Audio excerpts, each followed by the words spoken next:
everyone, it's been a while. My name is Patrick Farley, and I've been training and studying and learning martial arts consistently for the last 13 years. And today I'm going to show you guys at home how you can start your martial arts journey or continue your martial arts journey by practicing some simple stuff like the basics in martial arts, as well as anything else that will help you outside of that martial arts world. So, in case you guys are curious, the style that I train and study in is Goju Kenpo. I was getting ready for a third-degree black belt test before the pandemic struck.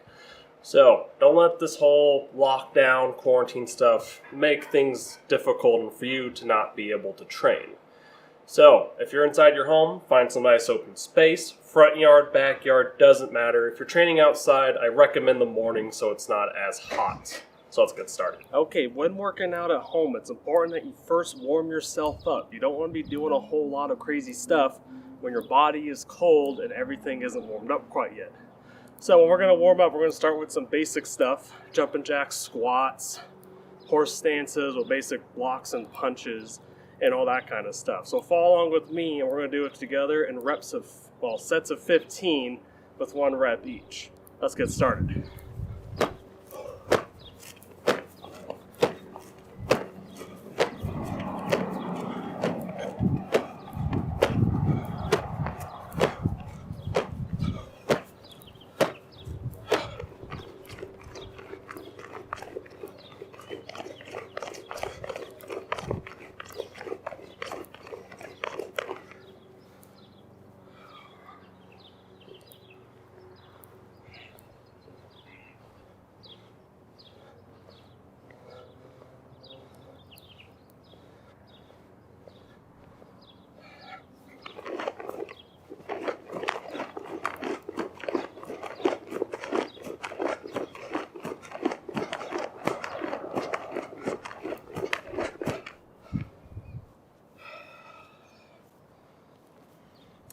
Now, when going into your horse stance, it's important that your feet are facing in the same direction.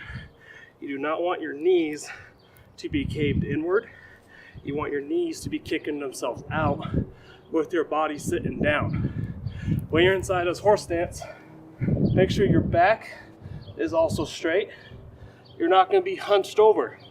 This is bad form. Back has to be straight. Now, keeping that in mind, both feet forward, my knees bent, kicked out. I'm here, back straight. You can have someone off to the side, kind of help you make sure you're not hunched over or leaning too far back. So as I'm here, we're going to start with something called a rising block.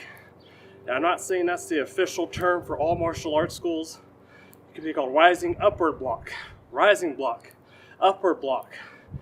Whatever the name is, the block's generally the same, if not just slightly different. This is just how we do it. I'm not saying if you do karate, yours is right or wrong. We're all right. So let's go and get started. We're going to chamber our blocks with 2 arms, and the arm on the outside is going to shoot straight up. I'm going to switch arms and go straight into the next one. Once you get this form down, make sure that you take out that pause. So it's going to be smooth and consistent the entire way. So I'm going to do 15 of these. Make sure your fist turns outward, towards and away from you as you do this block. Don't keep it inward. Okay? So we're going to count to 15.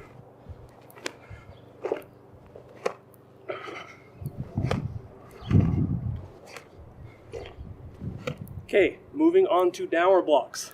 Now I'm going to turn. My other arm's in the chamber right by my ear, always going across. The arm that is bent is going to go straight down to cover my torso and where my leg is at for this downward block. Make sure you're not rising like a rabbit. Your hips can come up and pop down if you're more advanced. To let that snap come into effect. If you're just starting, leave out the snap right now. Practice the form. Make sure the form is correct first. So as I'm here, I am going to turn. Block goes down, the other's going to come by my fist. So in case I want to add something else there later on, I can. It's chambered and ready to go. Keep it about where your waist is at. So we're gonna go to 15. 1, switch sides, 2, 3, 4, and then if you are advanced, let it snap off.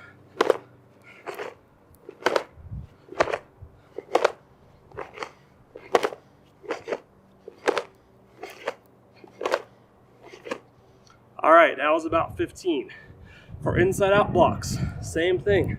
My block is gonna come here. It's gonna come straight outward. It's gonna clear my face. It's gonna be blocking with the outer part of this forearm. Make sure this is tight. Make sure your fist is formed properly for this block. Now don't let it come down here. It's not gonna protect your face that way. So when we're here, I'm gonna have my other arm bent. Come right underneath my armpit. And it's gonna come straight across. And it's gonna clear my face as I do this. Again, it's called an inside out block in our art.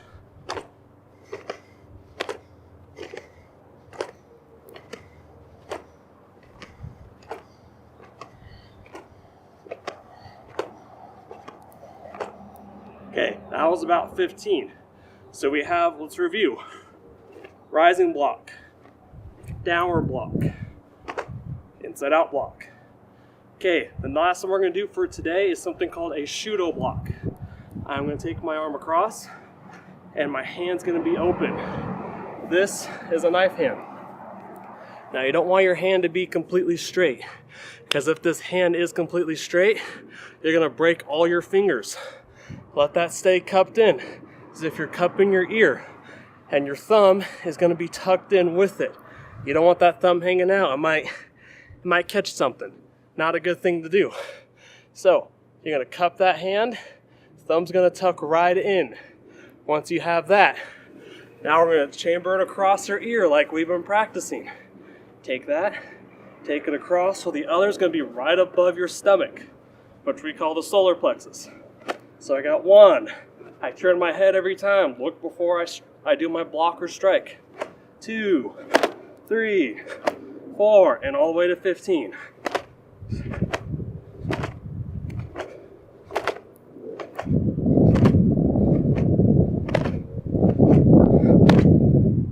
Now don't get me wrong, this block doesn't just have to be in one direction. It can turn accordingly of what you need it to do. Alright, we're gonna have one more, something called a forearm block. Remember, we're still using 2 arms of chamber. We're not just doing one. Let's make the other one work. This is gonna be bent. That's gonna go right across the ear. That's gonna clear all the way across the face, going in the opposite direction of the inside out block. So it's gonna come up, my other arm is chambered. As this goes across my face, my other hand's coming right back down here. That's gonna be 1. It's gonna feel really weird at first, trust me. It's not gonna feel normal or natural, but this block is essential. Make sure this is tight. A strong block is what's gonna block a fist or something incoming towards you. You want that to be strong. So let's go to 15.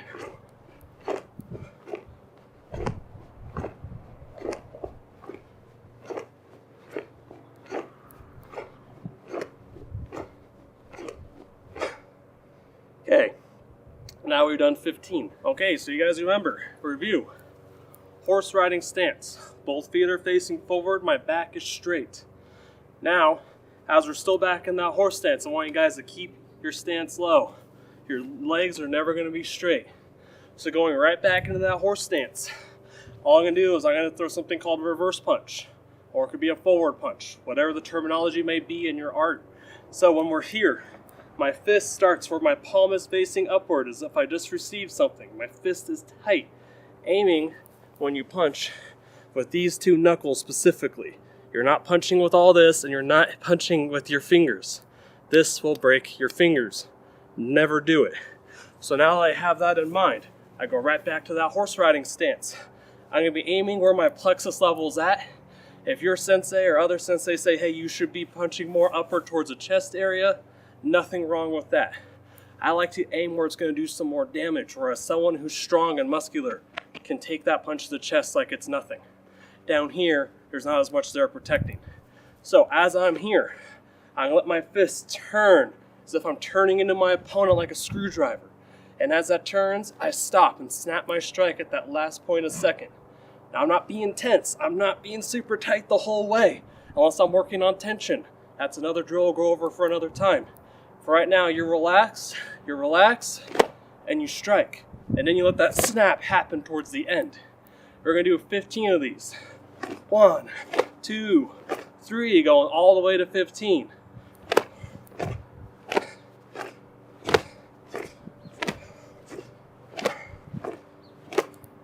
Okay, now we've done 15, we're gonna do sets of 2.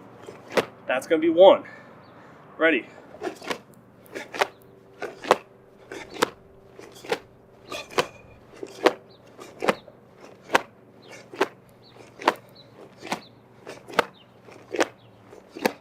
Okay, once you're here, we're gonna do 3. 1, 2, 3. Aya. That's where our strike's gonna be. 1, 2, 3. And you're always ending with the opposite arm.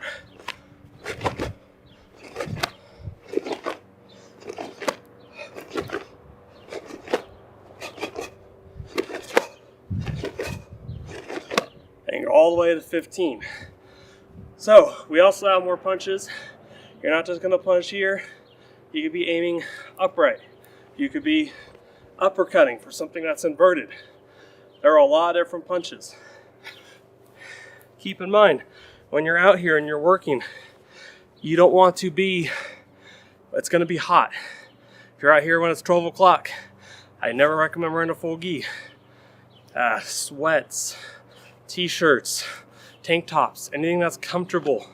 That way, once you are all warmed up, and that was our warm up, now what we're gonna do is we're just gonna stretch out, which is extremely important. All right, once your body's all warmed up from doing your martial arts training and practice, it's important to stretch out your body. We want to stretch out our hips, our legs, our arms. And while you're stretching, keep in mind you want to be relaxed. You don't want to be tensed up and thinking about everything that's bothering you at this time. Clear your mind, relax when you're doing these workouts that we're going to be going forward with today. So we're going to start with something called a butterfly stretch. Just make sure you have plenty of room. Bring your feet together. Pull your heels in and use your elbows to bring your knees down. And let yourself relax right there. Once you're relaxing, you'll feel the stretch going into your hips right now. This will increase your flexibility. Try not to stretch when you're cold. So if you want to do the warm-up we just did, jumping jacks, squats, and jumping in place, running in place, and rinse and repeat, please make sure that you're loosen up, you're warm, and then stretch out. Otherwise, if you're cold, I recommend rolling it out, but don't stretch. The minimum amount of time to hold a stretch is going to be about 10 seconds. This is what I call a static stretch. We're not actively moving, we're holding a position. So this one, my leg is straight, my other one's tucked in. This is going to help me stretch out my hamstring. Use both hands, right? Go as far as you can go, even if it's right here. And then over time, you'll start to reach your toes. If this is too easy and you're an experienced martial artist, you know that you can grab your heel and put your forehead to your knee. As so. Do not try this at first if you can't get there. Just go as far as you can, climb your leg, and go there. Hold it for about 10 to 15 seconds at most. And never forget to do the other side. Doing both sides is extremely important in martial arts. You don't want to be the martial artist who can only fight from one side or defend yourself from one side. So have both legs, try to be as good as each other. You're still going to have a dominant side unless you're ambidextrous, or you can do both sides. But otherwise, make sure you can do and you practice both. And I just realized the longer I'm out here, the hotter it gets. So you don't have to practice in your karate gi if you have one. Practice in sweats, t-shirt, tank top, as I mentioned before. I'm just practicing in the gi today to show you guys that, you can hear the snapping of the gi. And I also want to make sure you guys know that, hey, I do martial arts. And I'm not kidding. This is my uniform. Okay, once you do the butterflies and the leg stretch for the hamstring, we're going to do something called a sideways splits. I'm kicking my feet out. If you're on grass, try not to drag your feet across. You don't want to ruin it. Just go as far as you can. Have your hands below your chest area.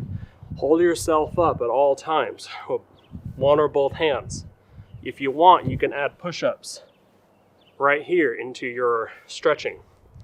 By any means, you don't have to do that. I like holding myself here for about 30 seconds because this feels very nice, gets your hips more loosened up. And make sure you breathe the whole time while you're doing this. Relax. Think of your happy place, being by the ocean, sitting on the beach, being up in the woods, a hot tub, whatever makes you relax. Think about that. You can even close your eyes while you do this. Obviously, I'm not, because I'm going to be talking to you while I'm doing this right now. And then once you're here, I like to slowly walk my hands back. As so. I'm going to kick my feet up, and now I'm just going to reach down the middle with both hands. I'm going to take a deep breath. When I exhale, I'm going to try to crawl myself forward while leaving my bottom behind.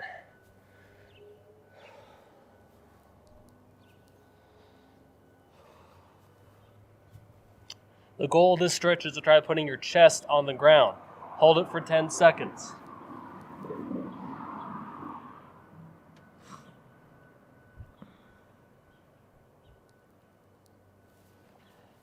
Okay, once you're there, also I forgot to mention, make sure your toes are facing up, your knees aren't caved in or kicked outward. Toes up the entire time. Okay, it's important to make sure we stretch out our upper body as well as our lower body. So this one's more for shoulders and triceps. Keep your arms straight, make a fist if you want, take a deep breath, relax that shoulder, let yourself roll out your shoulders a little bit, forward, backwards. And also, I also like doing is going up and down and forward and backwards. Great way to warm up the shoulders in case you've gotten cold.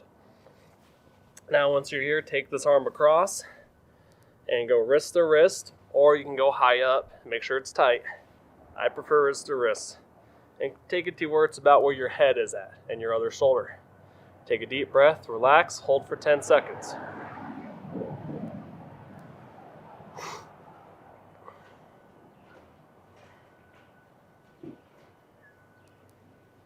And then do both sides. Take the other arm across, do the same thing, pull, hold it tight, hold for about 10 more seconds. Make sure you relax while you're doing this. Very important. You don't want to be tensed up or tight at any time. And when you are doing these stretches, make sure you do it like after you're warmed up and before you get into the whole karate workout. And relax. Now, some of my students like to call this the chicken wing. They get it from another instructor of mine. I think it's a very clever name. I just call this one arm behind the head, or you can call it the chicken wing. Give yourself a high five on the back, grab your elbow, and then you're going to let yourself pull that down. If you struggle with this part here, optional, you can have your hand off to the side and then pull that down here. You feel the same but differently on this type of stretch. I recommend keeping the hand behind the back if possible. Once you're here, again, hold it for at least 10 seconds. At any point, if you want to do this stretch longer, 10, 20, 30 seconds, a minute, that's completely up to you, but make sure you give both sides the same and equal treatment, okay? So, once I'm here, all I'm going to do is I'm going to switch arms, relax, let my shoulders relax, and then I'm going to take the other arm across, and then I'm going to pull that arm straight down. Try to keep yourself focused, don't let things around you distract you. And as you're here, just give that the same treatment. Relax. Almost there. Good. Whew. The heat is really starting to come in. I don't want to stay outside for too long in my gi. It's making me start to sweat more. But no, it's okay. Sweating is good. So, you're going to show the hand. Turn that hand down. This is going to stretch out the forearm. Keep your arm straight. You don't have to pull the fingers back. You can pull on the palm. And let it face away from you while being straight. Keep this arm up. If the arm is down touching the ground, it's not going to have the same effect. Once you're here for about 10 seconds, relax, and then go the other way. Let your palm facing you while keeping the arm straight as well. Not too much pressure though, you don't want to break your own wrists. Just enough to feel it up here in the forearm. And then do the same on both sides. Remember, equally as important. It doesn't have to be over the fingers entirely. It could be where the palm is at, and this is where I like doing it. And relax, and then facing the other direction. There you go, we're doing good so far. Sun might be bright. I always recommend working out in the morning between 6 a.m. to 11 a.m. Because now it's around spring, summertime. As it goes from 11 a.m. and on, it's really going to start getting hot outside. And you want to keep yourself hydrated. Take as many water breaks as you need. Hydration is extremely important. Okay, so as I'm here, have the foot across. Oh, but by the way, don't drink too much water. Do like a 3 count. 1, 2, 3, 1, 2, 3. If you need like 5 seconds, that's fine, but don't drink the whole bottle of water because you're really going to have to go to the bathroom while you're trying to work out. And that's very uncomfortable. So once you're here, you're going to have this foot over. You're going to turn opposite of your knee. This is going to stretch out the lower back. And you're going to let yourself turn to where you can see all the way behind you.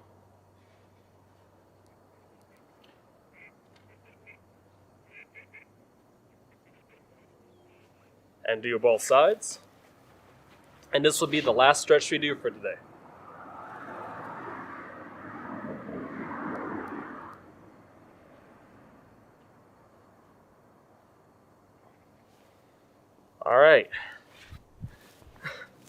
All right, practicing our stances, moving across the surface is extremely important.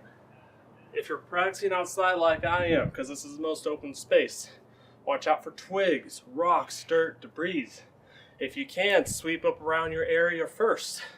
Now pretend this is my foot and this is the concrete. Do not immediately drag your foot across, even with the sock on. It'll tear your sock, it'll tear your feet. Yes, you want to have that paper thin distance when you're taking your feet across the concrete. But when you're out here, if you're not having shoes on, even with shoes, pick up your foot just a little bit off that concrete. And once you hit there, lock it down to where it's touching. Do not just drag your feet, okay? Otherwise it will tear. That's my warning. Watch as I do. So practicing that horse riding stance that we practiced earlier when we were doing our punches and our blocks. My feet are going to kick out and dig into the ground. And I'm going to practice moving, going across the ground. Just going to step through. Watch my feet closely. Once you go forward, practice going back. My feet are not dragging across. It's going to tear my feet.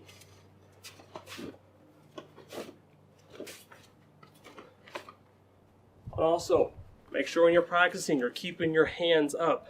One should be by your chin, one should be a little more out, but not too far out. You want to keep it close to your face. That way you can use it to block and defend yourself. And your hands are always going to be into fists. Okay? So I'm here, my elbows are down, I'm not flying, I'm down. Check my ribs, my plexus, my face, and the front where my other ribs are at. And I'm keeping myself sideways. So when I switch, I'm still facing sideways. You don't want your shoulders to go forward at this point because we are in a horse riding stance, also known as a fighting stance, depending on your art. Okay, if your sensei wants your hands here, or no matter where they want at, if you're training another martial arts school, listen to your sensei because that is how they want you to do it. This is just another way of doing it, okay? If you're in my style, we are here in our art. So keep that in mind. So we practice stepping through. Once you're here, practice going down as well. Bring your feet together. The other one steps out. Your ankles are not touching though. So as I'm here, my ankles and my feet do not touch. When I'm here for this slide up step, my feet replace themselves. I'm keeping myself low at the same time. I'm not rising like a popcorn. I keep myself low.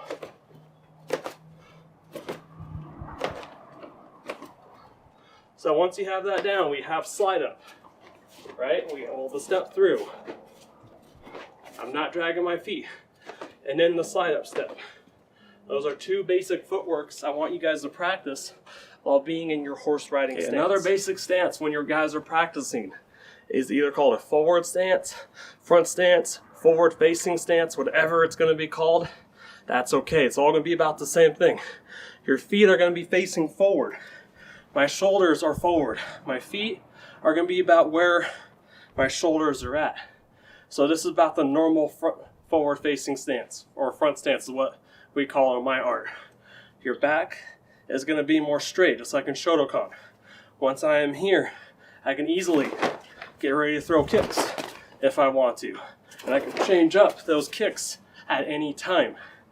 Right now, I just want you to practice getting comfortable in it. Your front knee is bent, your back leg is straight. Make sure you can't see your toes. If I'm here and I can see my toes, I want to make sure this front knee is bent. I am sitting down with my back straight, just like in that horse riding stance. I can practice my blocks, my punches, and I can even combine them together to make this work. For now, I want you to practice just getting comfortable in a front stance. I want you guys to move. If you're on concrete like I am, don't drag your feet. Once you go forward, go backwards and let your feet, your legs switch positions. My front knee is bent, my back leg is straight. As I bring my feet together, my knees are bent. And as I go back, now it straightens itself out. Go slow, take your time, and let your hands move as well. Just like when we were practicing the horse stance. My hands will switch positions, so now this is front. If I leave it, see what happened? I got all tangled up. So I want to make sure my hands switch as well. So another point of view. I'm here. Once you're here, go back. And try to keep your eyes up. Try to look down at your feet the entire time. Okay, now that you've gone through all the basics, you've done everything that we've had to this point, it's time to put it all together in what we call a kata. A kata is also known as a form. It's a series of movements put together to tell a story, to practice your art on your own at your time and your space as well. It's something you can practice and train with without having any training partners. This kata, called Heian-Shodan, originally originated from, Japanese Okinawan Shuriken-ryu. And of course, it's been modified and changed over the years depending on who's doing it. This is just one version, and the version that we do for our art. Another terminology for Heian-Shodan is also Pinnan-Shodan. So don't get confused of what it is. They're very similar, but only slightly different. Let's go and take a look. So, what you're watching is we want to try starting and ending in the same spot. I'm practicing on concrete. You do not want your feet to drag across the concrete, as I have mentioned before. So as you're here, make sure you're hitting your front stances. You're turning your head and you're looking before you go into that next stance. It's extremely important when you're doing so. You want your blocks to cover your legs and go past your head and clear and be in proper form. Relax your body as you go from movement to movement. Only tighten up your strikes or your blocks as it gets to that point at the very last second. You don't want to be tight the whole time.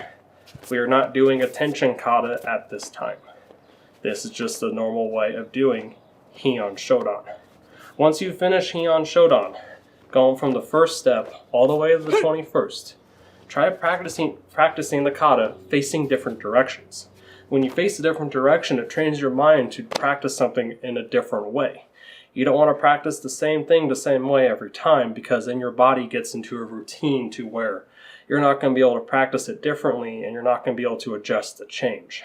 Let your body change. So, as I'm facing the other direction, I do the same exact steps. Think of it as a different point of view. That way you can see it from both sides, facing the camera and not facing the camera. So you can practice this kata and form in the best and most efficient way that you can in the comfort of your own home, front yard, backyard, or even a local nearby park. So that's pretty much all I have to say. Watch as many times as you need. You can even turn my commentary off. I turn down the audio. That's also a-okay. This is the first Heian kata out of 5 that we do in my art, Goju Kenpo, which I share with my fellow training partners, instructors, and many students. Alright guys, now that we've finished our martial arts workout, where we warmed up, we stretched out, We practiced our stances moving across a floor. If you're on carpet, you're okay with moving it across, or on grass, you may drag it across directly, but as I mentioned before, on concrete, don't slide. Pick up just slightly and then drop it down. That way you don't tear the bottom of your feet. Trust me on that one. So we practice the warm-up, stretching, stances, our horse riding stance with the basic blocks, rising, downward, inside out forearm, Shuto. And then we also did the reverse punch, and we went over upright and inverted. And then we let ourselves just practice and warm that up, and practicing tight to no tight. So we're relaxed, and then we tighten it at that last moment. So I'm relaxed, and I tighten that punch because I want that to do damage. Making sure your fists, your fingers are curled, and your thumb is in front, not inside, not up top, not out to the side either. Practice it inside and aim with these two knuckles. You'll practice it being turned all the way over. When you're actually hitting something, turn it to where it's comfortable and stop it. It's going to be angled. It's not going to be completely turned over when you're hitting something. Let it go to where it feels natural. That's where we want it to be. So, keeping that in mind, now we're going to end our workout with something I like to do, 50 sit-ups and 50 push-ups. And you can do either or. The push-ups are going to work on your strengthening in your pecs and your arms, and the sit-ups are going to help you strengthen those abs. So I'm going to bust out my 50 right now. And you don't have to do it all in one go. If you need to take like 20, rest, 10, done, that's completely okay. I'm going to try to do this every single time so it's not so bad. So once I'm here, I'm going to do my push-ups.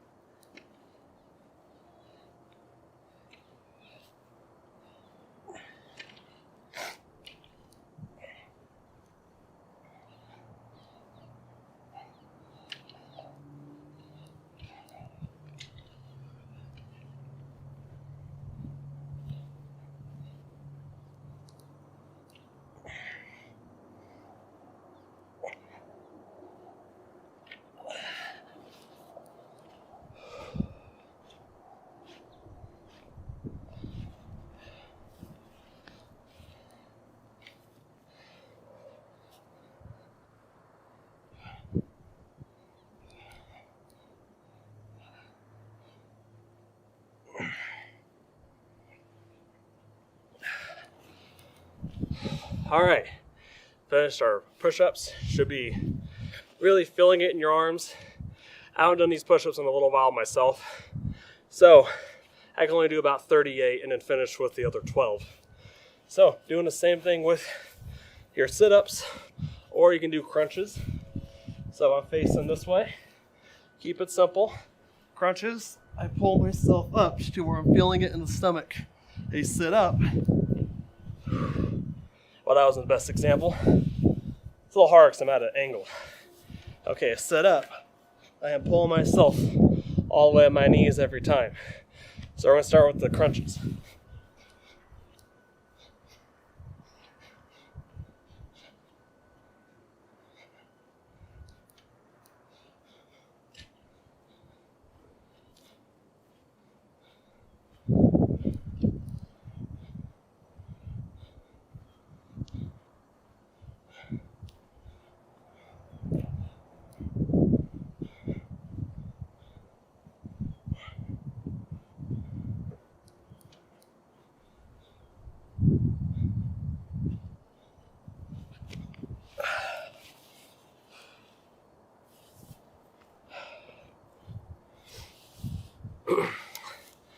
Okay, we are done for today. Get some water, take a shower, relax, and then rinse and repeat as many times as you need. Watch this video as a guide, and stay up to date and stay tuned because we are going to be doing a whole lot more. This is just the first episode in a series of home workouts that you can do with and without equipment, with and without help, and I'll show you how to practice and keep your martial arts training intact while we're waiting for things to kind of blow over and our schools to open back up. So until then, stay out there, stay safe, wash your hands, take care of yourself and your family, get out there and create, and as always, Alright guys, I think I might have talked about this before. I want to record this real quick before I started tearing down and relaxing, all that kind of stuff. If you practice martial arts and you have another martial arts school or instructor, that is perfectly okay. There's nothing wrong with that in the slightest. And I just want to let you guys know this is my art, Goju Kenpo. It's the art I love, I train, I study, and it's a combination of different martial arts into one. It's very close to my heart, and it's turned me into the man I am today. So, your senseis are not wrong in how they teach things and the way they do things. If you're following my workout, we might be doing things a little bit different. So I wanted to let you guys know that that is perfectly okay. Alright, stay safe out there and have a good one.